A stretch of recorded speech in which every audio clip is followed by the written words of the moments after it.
इब्रानियों की किताब है, उसका 10वां अध्याय और उसका हम 23वां पद हम पढ़ रहे थे। लास्ट टाइम जब हमने एंड किया था उससे आगे को हम जो है कंटिन्यू करेंगे। इब्रानियों 10 अध्याय और उसका 23वां पद मैं पढ़ देता हूँ। यहाँ पे इस प्रकार से लिखा हुआ है, आओ हम अपनी आशा के अंगीकार को दृढ़ता से थामे रहें, क्योंकि जिसने प्रतिज्ञा की है वह सच्चा है। हमने लास्ट टाइम इस बात को देखा था कि आशा के विषय में कि जो आशा जो है क्या होती है और आशा जो है कहाँ से हमें मिलती है, और इन दो बिंदुओं की ओर हमने अपने ध्यान को जो है बीते रविवार को हमने लगाया था और बहुत सारी बातों को खुदा के वचन से हमने सीखने का प्रयास किया था कि आशा क्या होती है। और आशा के विषय में जो है रोमियो 8 अध्याय के 24 से 23 से और 24वें पद से हमने सीखा था और आशा कहाँ से मिलती है। और हमने इस बात को दाऊद के जीवन से, भजन संहिता 119 के 114 और 49 पद से हमने इस बात को देखा था कि आशा जो है परमेश्वर के वचन से हमें मिलती है।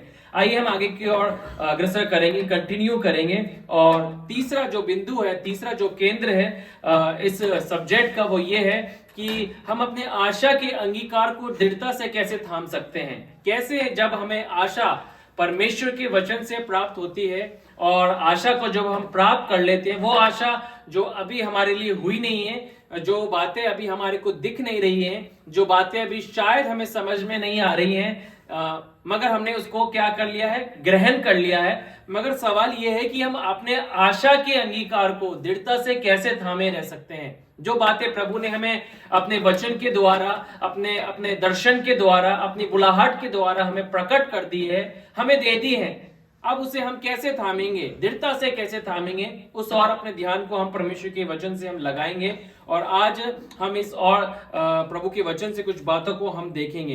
तो आइए मेरे साथ परमेश्वर के वचन से आप निकाल सकते हैं, कोई भी निकाले जो है परमेश्वर के वचन से। मरकुस की इंजील और उसका 5वां अध्याय आप निकालें।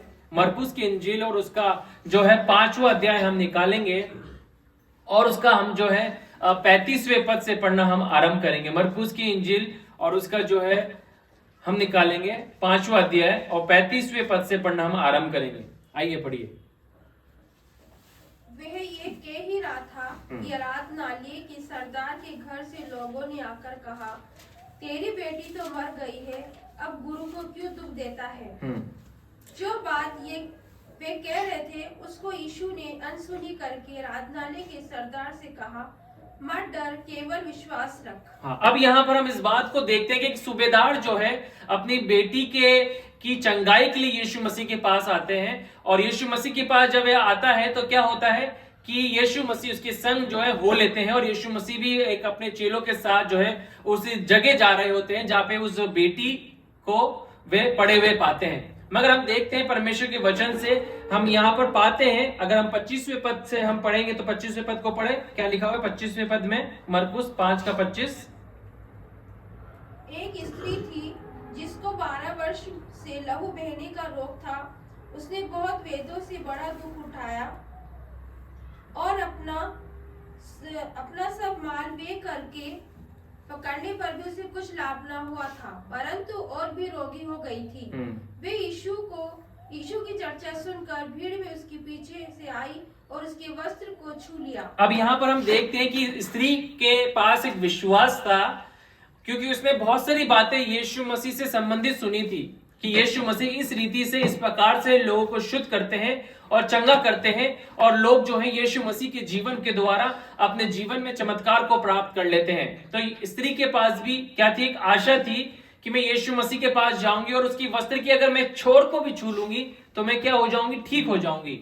तो वो यीशु मसीह को छू लेती है, वो ठीक उसी क्षण हो जाती है और यीशु मसीह भी जान लेते हैं कि मुझ में से सामर्थ निकली है। अब ये पूरी इस प्रक्रिया में हम देखते हैं कि थोड़ा समय लग जाता है, और जब थोड़ा समय लग जाता है तो क्या होता है, वो स्त्री की उस बेटी की खबर जो है कुछ लोग लेके आते हैं यीशु मसीह के पास, उस सूबेदार के पास, और क्या कहते हैं 35वें पद में, अब वह ये कह ही रहा था कि आराधनालय के सरदार के घर से लोगों ने आकर कहा, तेरी बेटी तो क्या है, मर गई है, तेरी बेटी मर गई है, अब गुरु को क्यों दुख देता है। जो बातें वे कह रहे थे उसको यीशु ने अनसुनी करके आराधनालय के सरदार से कहा, मत डर, केवल विश्वास रख। हम अपने आशा के जो अंगीकार है दृढ़ता से कैसे थाम सकते हैं। पहली बात मैं जो आपको बताना चाहता हूं कि हम अपने आशा के अंगीकार को दृढ़ता से थामने के लिए हमें क्या करना है, हमें अनसुनी करना। कुछ ऐसी बातें जो होती हैं जिसे हमें क्या करना है, अनसुनी करना सीखना है। और ये बहुत कठिन होता है, इतना आसान नहीं होता। यीशु मसीह ने क्या किया, अनसुनी कर दिया। जो बातें वहां पर हो रही थी, यीशु मसीह ने तुरंत उन बातों को निग्लेक्ट किया, और निग्लेक्ट करके क्या कहा, उस बाप को क्या कहा कि मत डर, केवल विश्वास रख, है ना। मत डर, केवल तू क्या कर, विश्वास कर। आइए हम परमेश्वर के वचन से और कुछ उदाहरणों को हम देखेंगे। मेरे साथ आप परमेश्वर के वचन से आप निकाल सकते हैं। दूसरा इतिहास आप निकालें, और दूसरे इतिहास में से आप परमेश्वर के वचन से आप निकाल के पढ़ें। 20वां अध्याय खोलें, दूसरा इतिहास उसका 20वां अध्याय।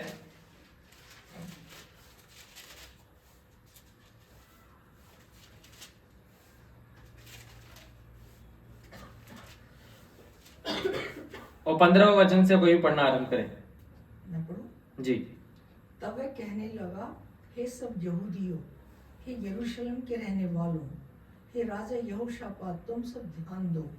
यहोवा तुमसे यूं कहता है, तुम इस बड़ी भीड़ से मत डरो और तुम्हारा मन कच्चा ना हो, क्योंकि युद्ध तुम्हारा नहीं परमेश्वर का है। आगे पढ़िए। कल उनका सामना करने को जाना, देखो वे शीश की चढ़ाई पर चढ़े आते हैं, और यरूशलेम नामक जंगल के सामने नाले के सिरे पर तुम्हें मिलेंगे। इस लड़ाई में तुम्हें लड़ना ना होगा। हे यहूदा और हे यरूशलेम, खड़े रहना और खड़े होकर यहोवा की ओर से अपना बचाव देखना। मत डरो और तुम्हारा मन कच्चा ना हो। कल उनका सामना करने को चलना, और यहोवा तुम्हारे साथ रहेगा। अब यहाँ पर यहोशापात को जो है परमेश्वर का वचन प्राप्त होता है, और यहाँ पर हमने देखा कि एक बड़ी सेना जो है उनके विरुद्ध चढ़ाई करने को आती है, और वो एक सामर्थी सेना होती है, बड़े शूरवीर जो उस सेना के अंदर होते हैं। मगर परमेश्वर जो उनको एक बात कहता है, एक बातें प्रकट करता है, उन्हें एक आशा के वचन देता है। क्या देता है कि मत डरो, है ना, क्योंकि लड़ाई किसकी है, लड़ाई परमेश्वर की है, सेनाओं की यहोवा की लड़ाई है। तुम्हें डरना नहीं है, मगर तुम्हें एक काम करना है। वो क्या करना है, तुम्हें खड़े रहना है, और लड़ाई की भूमि में तुम्हें जाना है। बैटल ग्राउंड में तुम्हें जाना पड़ेगा, लड़ाई की भूमि में तुम्हें उतरना पड़ेगा, और तुम्हें वहां पे खड़े रहना पड़ेगा, है ना। अब आशा के अंगीकार को कैसे दृढ़ता से थामना है हमारे को। परमेश्वर जब हमारे को आशा दे देता है, कुछ प्रतिज्ञा जब हमें देता है, कुछ बातें जब प्रभु हमारे लिए प्रकट करता है, तब हमारी परिस्थितियां हमारी विपरीत होती हैं, हमारे उल्टी होती हैं। जैसा हम अंगीकार हम करते हैं, बिल्कुल अपोजिट हमारी परिस्थितियां होती हैं। तो क्या हमें करना होता है, हमारे को डट के सामना करना पड़ता है, खड़े रहना पड़ता है। और ये खड़े रहना इतना आसान नहीं होता है।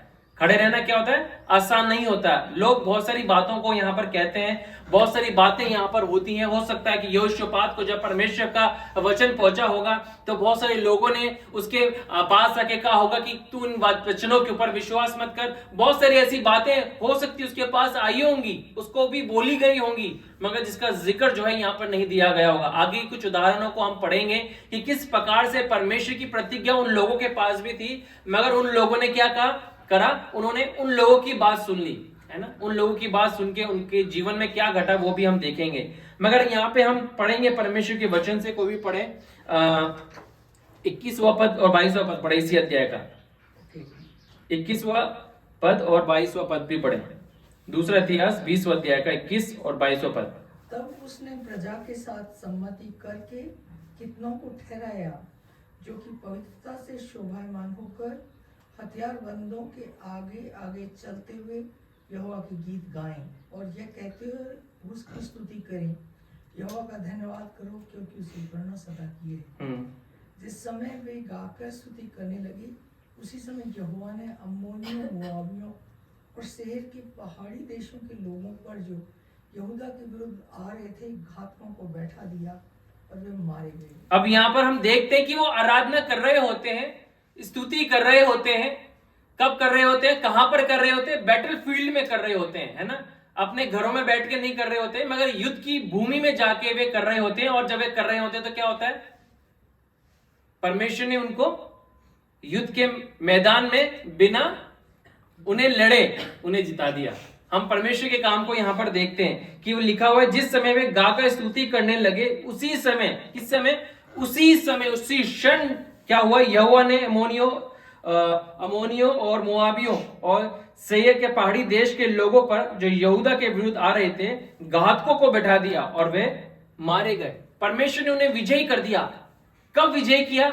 जब उन्होंने परमेश्वर की वचन को थाम के वे क्या करे, उन्होंने अपने आशा के अंगीकार को उन्होंने क्या करा, दृढ़ता से थामा। दृढ़ता से थामने का मतलब यह है कि अपनी परिस्थितियों में क्या करना, हमें परमेश्वर के वचनों को थामना है ना। जब हम थाम के चलते हैं तब क्या होता है, परमेश्वर हमें विजयी करता है, परमेश्वर हमारे को क्या ऊंचा उठाता है। आइए एक और उदाहरण हम देखेंगे परमेश्वर के वचन से।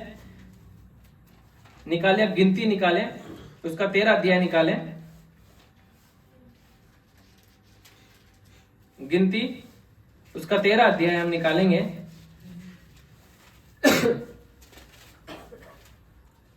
और उसका कोई भी पढ़े, 27वें पद से पढ़ना आरंभ करें। 13 का 27 पद।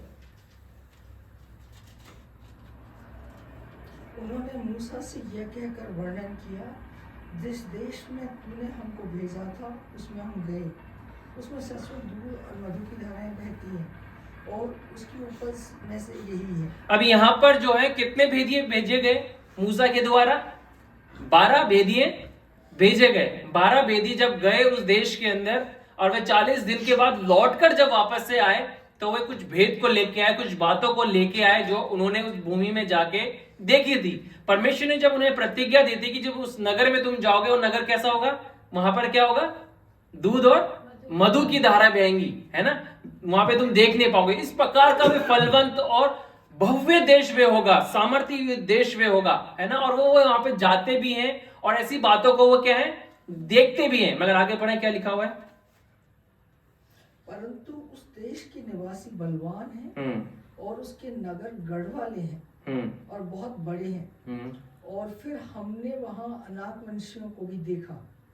दक्षिण देश में अमालेकी बसे हुए हैं और पहाड़ी देश में हित्ती, यबूसी और एमोरी रहते हैं और समुद्र के किनारे किनारे और यरदन नदी के तट पर कनानी बसे हुए हैं। अब यहाँ पर वो इस बात को भी कह रहे हैं, हाँ परमेश्वर ने जो हमें बताया था, तूने जो बातें हमें रिवील करी मूसा, हमने उस देश को वैसे ही पाया। मगर वहां पर एक बात और हमने देखी, वो ये क्या देखी कि वहां के लोग क्या है, बलवान लोग हैं, वहां के लोग सामर्थी लोग हैं, वहां के लोग जो है हमसे भी हट्टे कट्टे हैं, बड़े लंबे चौड़े डील डॉल में है ना। और वो देख के क्या है, घबरा गए और डर गए। इसी अध्याय का 33वां पद पढ़ने, देखो क्या लिखा हुआ है, 33 हम पढ़ेंगे।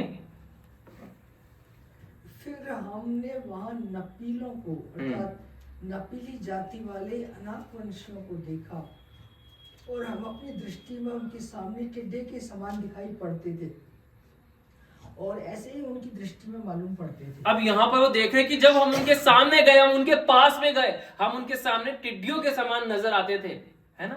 इन तमाम बातों को वो वर्णन कर रहे हैं।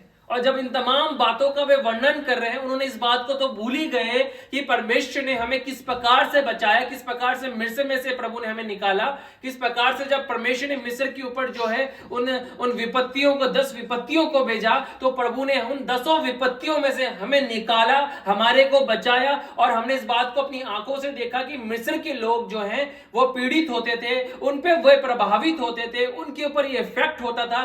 बट हम लोग और हमारे बच्चे जो हैं, हमारे जानवर भी जो हैं वो बचे रह गए। वे इन तमाम बातों को भूल गए, मगर वो इन 10 लोगों की बातों को सुन रहे हैं। तो क्या होता है, 14वें अध्याय का पहला पद पढ़े, क्या लिखा हुआ है। तब सारी मंडली चिल्ला उठी और रात भर वे लोग रोते ही रहे। अब क्या हुआ, उनकी बातों को सुनकर सारी मंडली क्या हो गई, चिल्ला उठी और रोती भी रही, है ना। वो इस तमाम बातों को भूल गए। इन दिनों के अंदर जो परमेश्वर ने जो भलाइयां उनके लिए करी, जो उपकार प्रभु ने उनके लिए करे, जो महान काम उनके लिए करे, वो सब बातें तो भूल गए वो लोग, है ना। कि किस प्रकार से इतनी बड़ी सेना के विरुद्ध जाकर प्रभु ने हमें क्या है, बचाया है। इतने सामर्थी लोगों के मध्य में जब हम रहा करते थे, उस समय मिस्र जो है विश्व का सबसे सामर्थी देश हुआ करता था। सबसे पहली सुप्रीम पावर ही मिस्र थी। और वहां से परमेश्वर ने क्या है, हमें बचाया है, वहां से हमें प्रभु निकाल के लेके आया है ना। बिना हथियार के प्रभु हमें निकाल के लेके आया है, बिना लड़ाई के प्रभु हमें निकाल के लेके आया है। उस यात्रा के अंदर हमने बहुत सारे कामों को हमने देखा, मगर जब इन 10 लोगों की बातों को हमने सुना तो हमारा मन कच्चा हो गया और हम रात भर रोते रहे। रोते रोते हमने क्या किया, पढ़िए दूसरे पद से क्या लिखा हुआ है। और सब इजरायली मूसा और हारून पर बुड़बुड़ाने लगे और सारी मंडली उनसे कहने लगी, भला होता कि हम मिस्र में ही मर जाते या इस जंगल ही में मर जाते। यहोवा हमको उस देश में ले जाकर क्यों तलवार से मरवाना चाहता है? हमारी स्त्रियां और बाल बच्चे तो लूट में चले जाएंगे। क्या हमारे लिए अच्छा नहीं कि हम मिस्र देश को लौट जाएं? अब वापस से वो क्या बोल रहे हैं, तू हमें क्यों लेके आया? बुड़बुड़ाने लगे, कुड़कुड़ाने लग गए कि तू हमारे को यहाँ पे मरवाने को लेके आया, कि इससे बढ़िया तो हम मिस्र को और लौट चलते, वहीं पर हम अच्छे थे।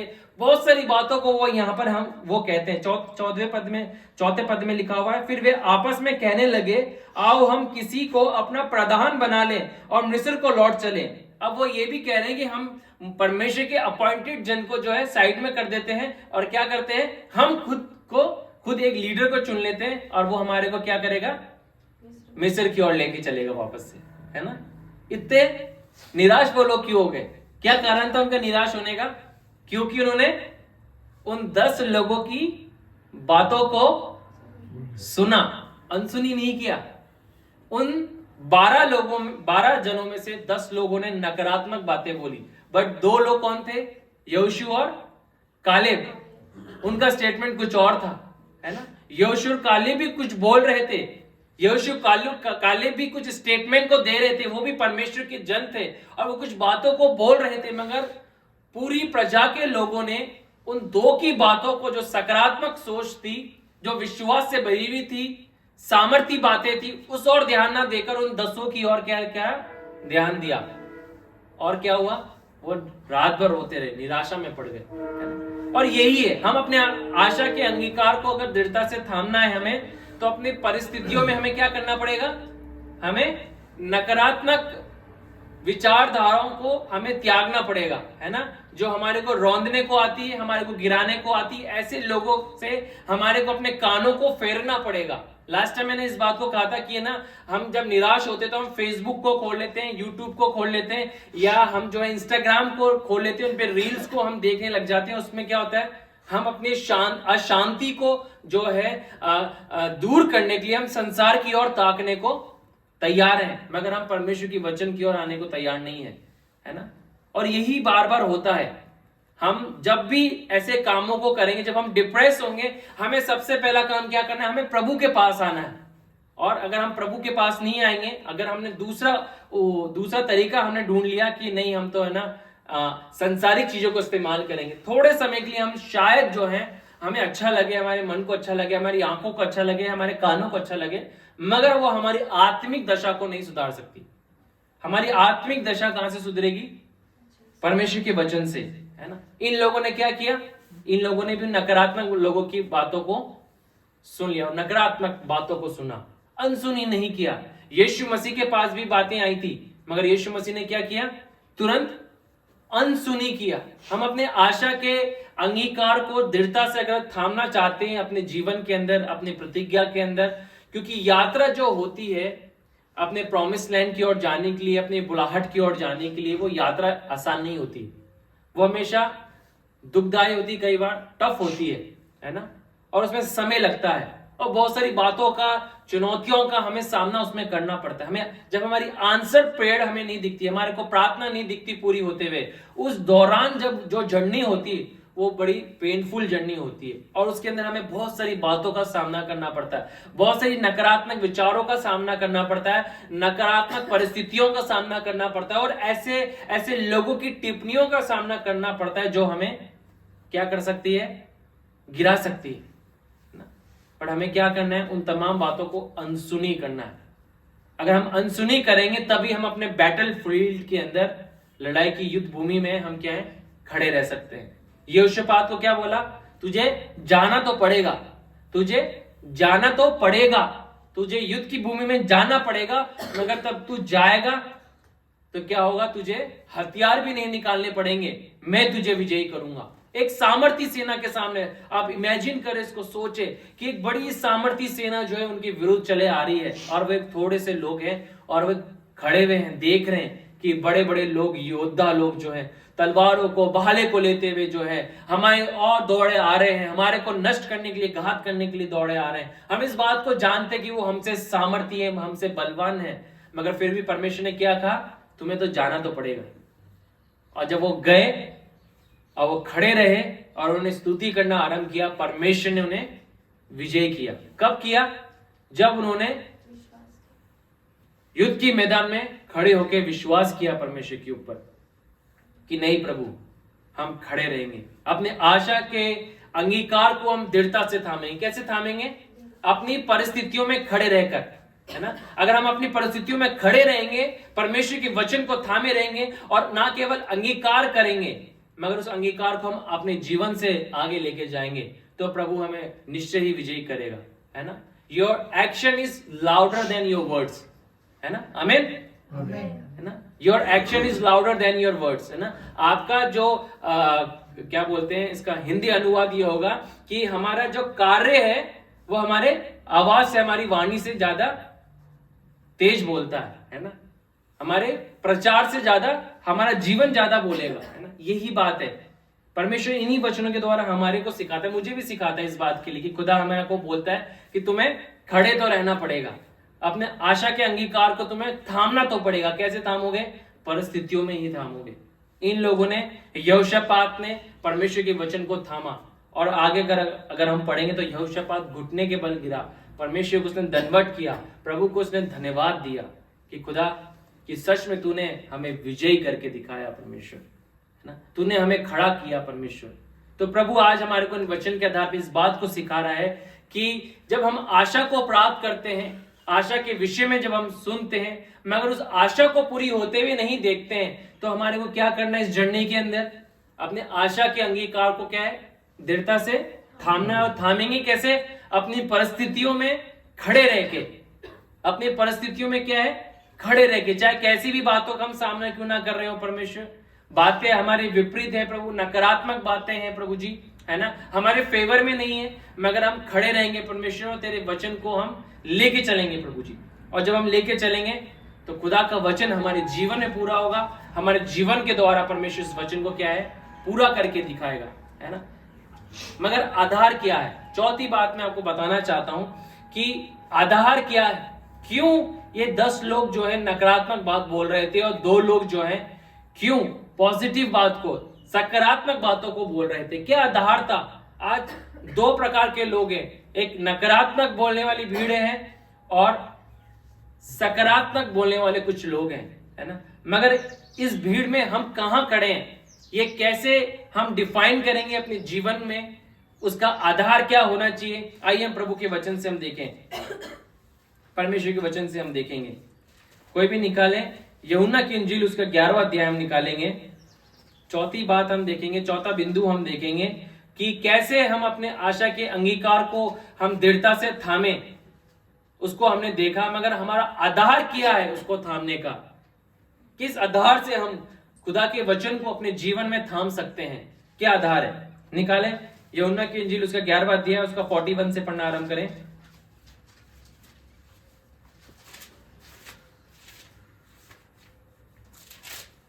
तब उन्होंने उस पत्थर को हटाया। यीशु ने आंखें उठाकर कहा, हे पिता, मैं तेरा धन्यवाद करता हूँ कि तूने मेरी सुन ली है। हाँ, यहाँ पर लिखा तब उन्होंने उस पत्थर को हटाया, यीशु ने आंखें उठाकर कहा, हे पिता, मैं तेरा धन्यवाद करता हूँ कि तूने मेरी सुन ली है। यीशु मसीह लाजर की कब्र के सामने खड़े हुए, यूहन्ना 11 अध्याय का 41 में लिखा हुआ है कि यीशु मसीह कह रहे हैं, हे पिता, मैं तेरा धन्यवाद करता हूं कि तूने मेरी क्या है, सुन ली है। तू मेरी सुनेगा नहीं खुदा, मेरे पिता, तू मेरी सुनेगा नहीं, तूने मेरी सुन ली है ना, तूने मेरी सुन ली है। जब हम प्रार्थना करें, इस बात को अंगीकार करते हुए करें कि खुदा तूने मेरी प्रार्थना को सुन लिया है प्रभु, तूने मेरी विनती की और ध्यान लगा लिया है परमेश्वर, है ना। और यीशु मसीह का एक एटीट्यूड था, प्रेयर करने का एटीट्यूड क्या था कि पिता तूने मेरी सुन ली है। और 22 पद में क्या लिखा हुआ है, मैं जानता था तू सदा मेरी सुनता है, तू सदैव मेरी सुनता है ना। परंतु जो भीड़ आसपास खड़ी थी उनके कारण मैंने ये कहा, जिससे कि वे विश्वास करे कि तूने मुझे भेजा है। तूने मेरी सुन ली है, तू मेरी सुनता है ना। हमारा आधार ये है कि हम अपने परमेश्वर को अगर हम जान लेंगे तो हम अपने आशा के अंगीकार को दृढ़ता से अपने जीवन की हर एक परिस्थिति में क्या है, थामने पाएंगे, है ना। आइए अब दोबारा से हम निकालेंगे परमेश्वर के वचन को, वहां पर ही जाएंगे हम। गिनती उसका 13वें अध्याय में हम जाएंगे। गिनती उसका 13 अध्याय हम वापस से निकालेंगे और हम यहाँ पे 5वें पद से पढ़ना आरंभ करेंगे। 30वां पद पढ़े, 13 का 30वां पद पढ़े, फिर हम 14 का जो है 5वें पद से 6ठे पद से पढ़ेंगे। उनमें से यपुन्ने के पुत्र, नहीं, पहले हम गिनती 13 का 30 पढ़ेंगे। और कालेब ने मूसा के सामने प्रजा के लोगों को चुप कराने के विचार से कहा, हम अभी चढ़ के उस देश को अपना कर ले, क्योंकि निसंदेह हम में से हम ऐसा करने की शक्ति रहे, हम में ऐसा करने की शक्ति है। अब यहाँ पर जो है कालेब जो है, और हम यहाँ पर देखते हैं वो क्या कहता है कि हम ऐसा कर सकते हैं, है ना। हम क्या कर सकते हैं, हमारे पास वो सामर्थ है, वो शक्ति हमारे पास है। उनका कहने का आधार क्या था, क्यों यहोशू का या कालेब का आधार क्या था कि इस आधार के ऊपर जो है वो इतने बड़े स्टेटमेंट को कह रहे थे। क्या उन्होंने उन नफीली लोगों को नहीं देखा, अनाक वंशियों को उन्होंने, दोनों लोगों ने नहीं देखा, उन लोगों ने भी देखा, और वास्तव में वो लोग जो थे बड़े डील डॉल के हुआ करते थे, मगर उन्होंने खुदा को उनसे भी बड़ा पाया। आमीन। उन नफीली लोगों से भी सामर्थ्य उन्होंने किसको पाया, अपने परमेश्वर को पाया, है ना। उन लोगों से सामर्थ्य उन्होंने परमेश्वर की प्रतिज्ञा को पाया, है ना। उन्होंने अपने जीवन की परिस्थितियों से बढ़कर जो है अपने परमेश्वर के वचन पे, प्रतिज्ञा के ऊपर उन्होंने क्या किया, विश्वास किया कि नहीं, भले से ये हमारे से बड़े सामर्थी लोग हैं, हमारे से ज्यादा शूरवीर लोग हैं, इनको हथियार चलाने आते होंगे, ये बड़े डील डॉल होंगे, इनके पास बहुत सारे लोग क्यों ना होंगे, मगर हम जानते हैं जिसने आकाश और पृथ्वी को बनाया है वो परमेश्वर हमारे साथ है। जिसने हमें मिस्र में बचाया है वो हमारे को इनसे भी बचाएगा। जिसने हमारे को फिरौन के हाथ से बचाया है वो हमें नफीली लोगों से भी बचाएगा। जिसने हमारे उन महामारियों से बचाया वे हमें क्या है, इन अनाक वंशियों से भी बचाएगा। हमारा परमेश्वर जिसने हमारे को जो है पास्ट में बचाया है वो हमारे को हमारे प्रेजेंट में भी बचाएगा, वो हमारे को हमारे फ्यूचर में भी बचाएगा। और कई बार जब हम नकारात्मक विचारों से घिर जाते हैं, नकारात्मक लोगों की बात सुन लेते हैं, तो क्या होता है, हम अपने पास्ट को भूल जाते हैं कि हमारे पास्ट में परमेश्वर ने हमारे लिए कितने बड़े और अद्भुत चमत्कार हमारे लिए करे, है ना। और जब हम भूल जाते हैं तो हम अपने फ्यूचर के लिए क्या है, डाउटफुल हो जाते हैं। मगर खुदा का वचन आज हमें क्या कह रहा है, क्या सिखा रहा है, अगर हम इस बात को जान लें कि जिसने हमें प्रतिज्ञा दी है वो क्या है, सच्चा है ना। दोबारा निकालें इब्रानियों 10 का 23 और दोबारा से पढ़ें, और फिर उसके हम इब्रानियों 11 का हम भी पढ़ेंगे। 11 का 10 का 23 पढ़ें पहले। आओ हम अपनी आशा के अंगीकार को दृढ़ता से थामे रहें, क्योंकि जिसने प्रतिज्ञा की है वह सच्चा है। क्योंकि जिसने प्रतिज्ञा की है वह सच्चा है। हमारे आशा के अंगीकार को दृढ़ता से थामने का आधार क्या है, जिसने हमें प्रतिज्ञा दी है वो क्या है, वो सच्चा है। हमने उसे सच्चा पाया है, ना केवल वो बातों को बोलने वाला परमेश्वर, मगर वो बातों को क्या है, पूरी करने वाला भी परमेश्वर है। निकाले इब्रानियों 11 का 17 पढ़े कोई भी, 11 का 17। विश्वासी से अब्राहम ने परखे जाने के समय में इसहाक को बलिदान चढ़ाया और उसने प्रतिज्ञाओं को सच माना था, और से ये कहा गया, जिससे ये कहा गया था, इसहाक से तेरा वंश कहलाएगा। वही अपने इकलौते को चढ़ाने लगा, क्योंकि उसने मान लिया कि परमेश्वर सामर्थी है कि उसे मरे हुओं में से जिलाए। अतः उन्हीं में से दृष्टांत की रीति पर वे उसे फिर मिला। आमीन। यहाँ पर हम इस बात को देख सकते हैं कि इब्राहिम ने एक ऐसी बात के ऊपर विश्वास किया जिसको उसने अब तक लोगों के जीवन में पूरी होते हुए नहीं देखा था, जिसने अब तक ऐसी बातों को सुना ही नहीं था। उससे पहले ऐसी बातें किसी के जीवन में घटी ही नहीं थी, हुई ही नहीं थी। क्या नहीं हुई थी कि कोई व्यक्ति मर गया हो, कोई व्यक्ति गाड़ दिया गया हो और उसको क्या है वो जी उठा हो। ऐसा कभी हमने देखा ही नहीं, कभी हमने सुना ही नहीं। मगर इब्राहिम ने एक ऐसी बात की, इसलिए इब्राहिम को क्या कहा जाता है, वो विश्वास का क्या है, पिता। वो विश्वास का पिता क्यों है? क्योंकि उसने एक ऐसी बात के ऊपर यकीन किया जो उसकी आंखों ने कभी देखा ही नहीं, उसके पूर्वजों ने कभी नहीं देखा। ऐसी बात किसी के कानों में नहीं पड़ी कि कोई मरा हुआ व्यक्ति भी जी सकता है। मगर इब्राहिम ने क्या किया? इब्राहिम ने विश्वास किया। किस बात पे विश्वास किया? कि इसहाक के लिए मुझे कहा गया था, मेरे को दूसरे बेटे के लिए नहीं कहा गया था कि मेरे को कोई दूसरा बेटा परमेश्वर दे देगा, इसको तो मैं बलि चढ़ा दूंगा और कोई दूसरा बेटा मुझे प्रभु दे देगा और उसके द्वारा परमेश्वर क्या है, मेरे वंश को बढ़ाएगा, उस प्रतिज्ञा को पूरा करेगा। नहीं नहीं नहीं, मेरे को इसहाक के बारे में कहा गया था और इसहाक को प्रभु ने मुझे बलि चढ़ाने के लिए कहा। तो मैं जब इसे बलि चढ़ाऊंगा तो मेरा परमेश्वर इतना सामर्थ्य है कि इसी बच्चे के द्वारा, जिसको मैं बलि चढ़ाने के लिए जाने वाला हूं, इसी को परमेश्वर क्या करेगा, जीवित करेगा, जिंदा करेगा। क्योंकि मैंने अपने परमेश्वर को क्या माना है? सामर्थी सच्चा परमेश्वर माना है। वो सामर्थी परमेश्वर है अपनी प्रतिज्ञा को पूरा करने के लिए, वो बलवंत है अपनी प्रतिज्ञाओं को पूरा करने के लिए। मैंने इस बात पे यकीन किया है कि मैं इसे घात करूंगा भी तो वो जी जाएगा। तो उसका आधार यह है कि मेरा परमेश्वर क्या है, इसको जीवित करने के लिए सामर्थ्य है। अब सोचिए इब्राहिम का विश्वास किस लेवल में था, है ना, किस लेवल में उसका विश्वास था। क्योंकि उसने क्या है, जिसने उसे प्रतिज्ञा दी थी उसको क्या माना, सच्चा माना कि मेरा परमेश्वर सच्चा है ना।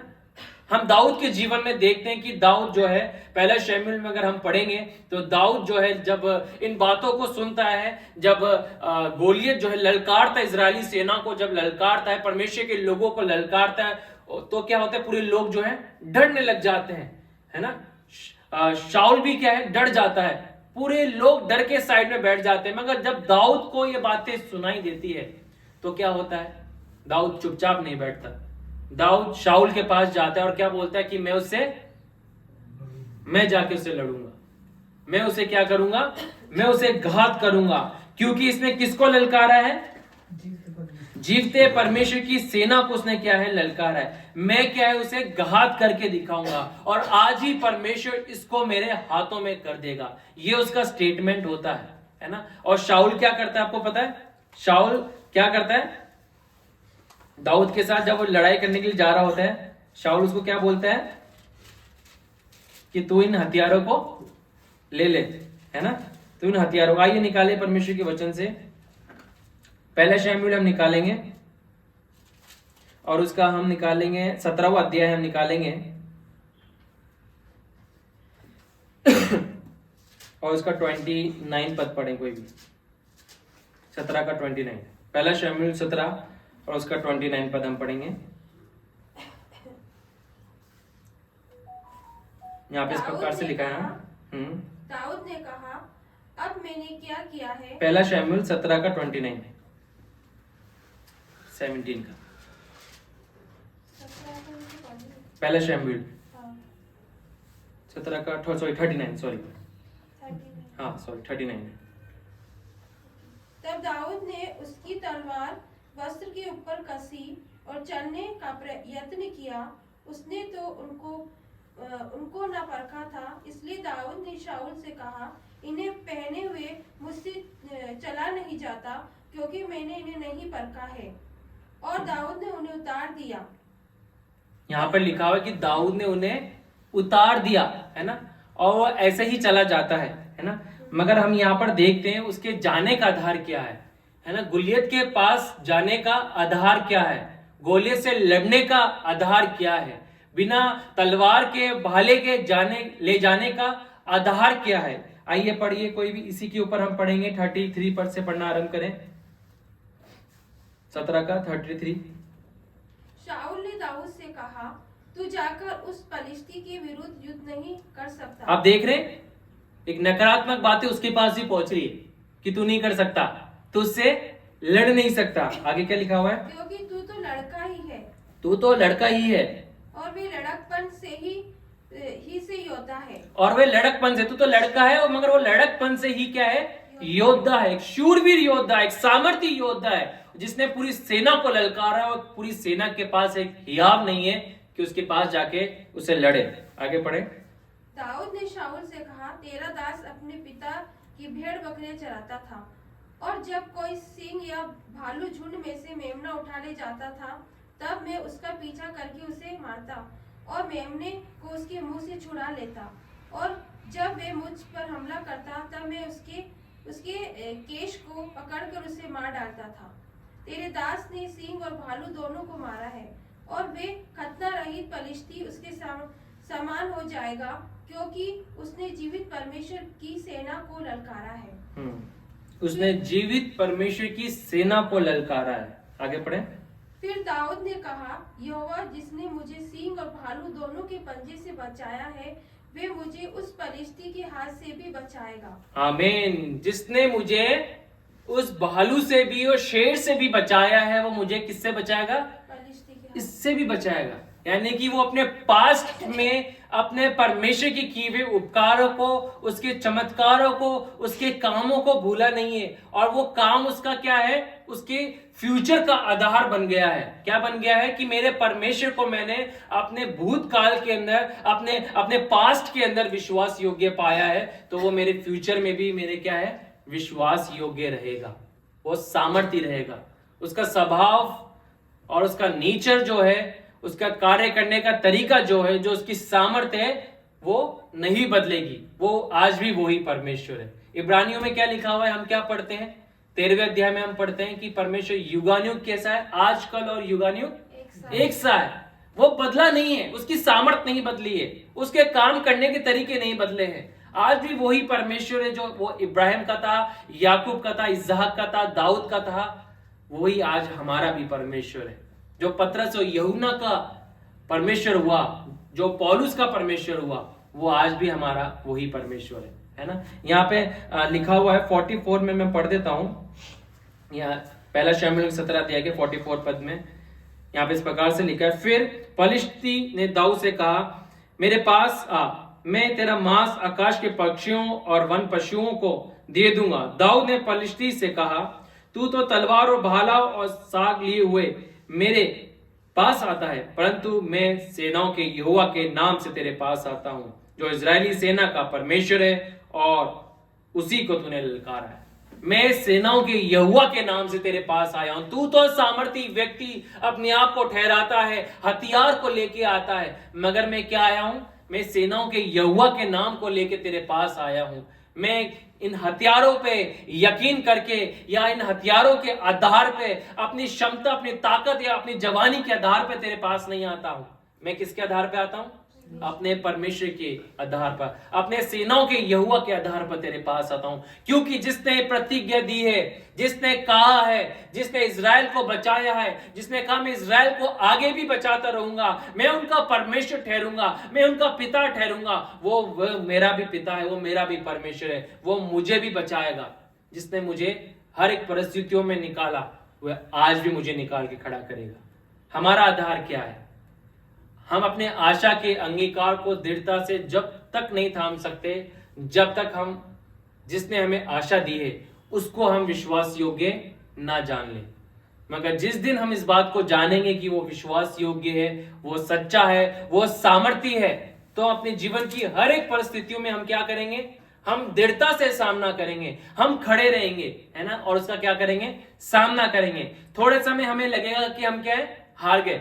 शायद अब हम क्या है? हार गए और हमें हारा हुआ भी लगेगा।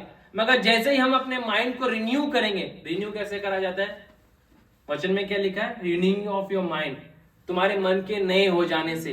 मन नया कैसे होगा? वचन के द्वारा, है ना। जब हम खुदा के वचन की ओर अपने ध्यान को लगाएंगे, हमारा माइंड जो है, हमारा मन जो है रिन्यू होगा, बदलेगा मसीह के समानता में, और वो हमें हमारी निर्बल परिस्थितियों में हमें क्या करेगा, जीवंत करेगा, क्योंकि वो हमारे ध्यान किस ओर लगाएगा कि हमारा बुलाने वाला क्या है, सामर्थी है। जिसने हमें प्रतिज्ञा दी है वो क्या है, सामर्थी है। हमारा परमेश्वर महिमा में है, जिसने हमें पिछले दिनों में बचाया, वो हमें क्या है, आगे भी बचाएगा, है ना, आगे भी क्या करेगा, हमें बचाएगा। मैं आपको एक गवाही बताना चाहता हूं, अब हमारे परिवार की बताना चाहता हूं, फिर उसके बाद मैं संदेश को समाप्त करूंगा। जब हम परमेश्वर में नहीं थे, जब हमारे पिता की जब डेथ हुई, तो हम परमेश्वर से दूर हो गए थे, है ना। मैं तो ऑलरेडी बहुत छोटा था, मेरी बहन भी बहुत छोटी थी, बट हमारी मम्मी जो है बहुत डिप्रेस हो गई थी और बहुत हताश हो गई थी। उन्होंने चर्च जाना छोड़ दिया और वो चर्च में नहीं जाती थी। और साल में 1 या 2 बार जो क्रिसमस वाले जो लोग होते हैं, ईस्टर या गुड फ्राइडे दिन वाले जो लोग होते हैं, वैसे हमारा परिवार बन गया था। हम भी केवल 2 या 3 दिन साल में जाया करते थे, बाकी दिन हम नहीं जाते थे। मगर हम जब परमेश्वर में आने लगे, हमने इस बात को देखा, इस बात को जाना, क्योंकि हमने इस बात को देखा अपने जीवन में कि बहुत सारे लोग हमारी हानि करने की कोशिश करते थे। हमारे आस पड़ोस के लोग हमारी हानि करने की क्या है, कोशिश करते थे। और जब मैं प्रभु में आया, और प्रभु में आने के बाद मेरी एक आदत थी कि मैं स्टार्टिंग डेज के अंदर मैं 3 बजे उठ के डिवोशन किया करता था। तो 3 से लेके 5, साढ़े 5 बजे तक मैं डिवोशन किया करता था सुबह उठ के। तो जब मैं 3 बजे उठ के मैं डिवोशन कर रहा था, प्रार्थना कर रहा था, और हमारे पीछे जो है पूरा मैदान जो है खाली था। अब तो बहुत सारे घर बन गए, उस समय खाली था। 2006 की 6, 7 की और 8 की बात मैं आपको बता रहा हूँ। ये 3-4 साल जब मैं प्रभु में प्रार्थना किया करता था रात के टाइम में, तो मैंने एक दिन जो है हमारे पड़ोसियों को एक बात करते हुए सुना, और 2 लेडीज जो है रात के लगभग 3:30-4 बजे के आसपास वो बातें कर रहे थे कि इन लोगों के ऊपर इतना हमने क्या है कोशिश करी इनको गिराने की, इनको नष्ट करने की, क्या क्या ब्लैक मैजिक इनके ऊपर हमने नहीं करे, क्या क्या मंत्र हमने नहीं फुकाए, ये पता नहीं किस मिट्टी के बने हुए। और जब ये बोल रहे थे ना ये पता नहीं किस मिट्टी के बने हुए, इनको कुछ होता क्यों नहीं है। तो मैंने प्रभु को धन्यवाद दिया कि खुदा जब हम तेरे को नहीं जानते थे, तूने हमें उन दिनों में भी इनसे बचाया। जब हम तुझे नहीं जानते थे, जब भी तूने हमें उन दिनों में बचाया प्रभु, तो आज जब हम तुझे जानते हैं तो तू हमें और कितना नहीं बचाएगा, है ना। आमीन। उन्होंने इस बात को बोला कि किस मिट्टी के बने हुए, इतने सालों से पता नहीं क्या क्या किन किन लोगों को बुलवा के हमने इनके ऊपर कितना कुछ नहीं किया, पर इनको कुछ भी नहीं होता, इनका बाल बाका नहीं होता, इनको कुछ होता क्यों नहीं है। तो मैंने प्रार्थना कर रहा था, और जब मैं प्रार्थना करके, उनको पता नहीं था, मैं लाइट ऑफ करके प्रार्थना कर रहा था और मैं सुन रहा था उनकी बातें, और मुझे हंसी आई इस बात की है कि क्यों तुमने रातों की नींद खराब करी, इतना पैसा तुमने बर्बाद किया, है ना। तुम्हें तो नहीं पता, बट मुझे पता है कि हमें क्यों नहीं हुआ, पिछले दिनों में कुछ क्यों नहीं हुआ, और अब क्यों नहीं होगा।